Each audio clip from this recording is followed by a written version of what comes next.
arrested for murder? I have. But it wasn't my fault. You see, it all kind of started because I made the classic mistake of hanging out with my ex. Those two things do go hand in hand. It's not like I was trying to hang out with them. We both kind of just showed up to the same bonfire. And with my buddies, of course, the drinks start flowing. And suddenly you forget how much you hate people. Hate's a strong word. I don't hate them.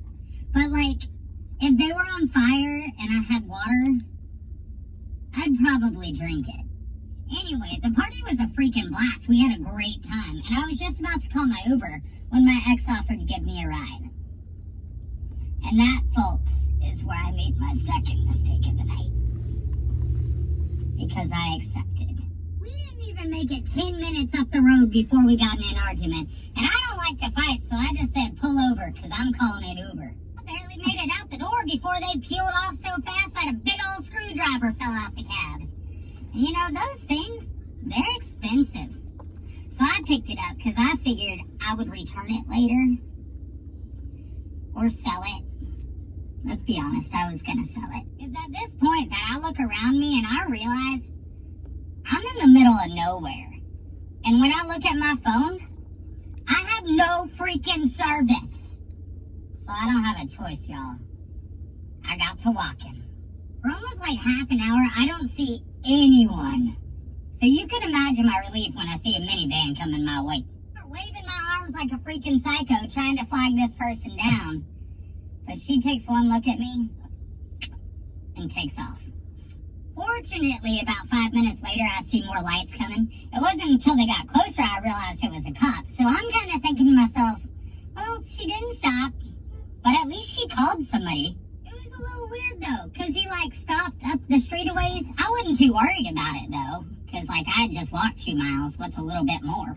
The problem is, though, he has both his lights and his sirens on, so I'm getting closer to him, and I can hear him yelling something, but I can't make it out over the noise. In fact, I can't even see where this man is, so as I'm walking towards him, I'm, like, squinting and ducking, trying to see underneath his lights.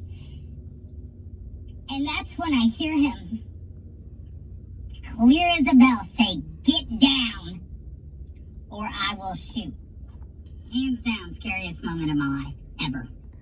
So I get down, and dude comes, presses his knee in my back real hard, and handcuffs me, brings me back to the car. Now, it took him a bit, but he eventually figured out I was not the person that he was looking for, and then he explained his side of the situation. I can't help but think this was a little bit my fault. You see, earlier in the night, their department had lost a person that was wanted for murder.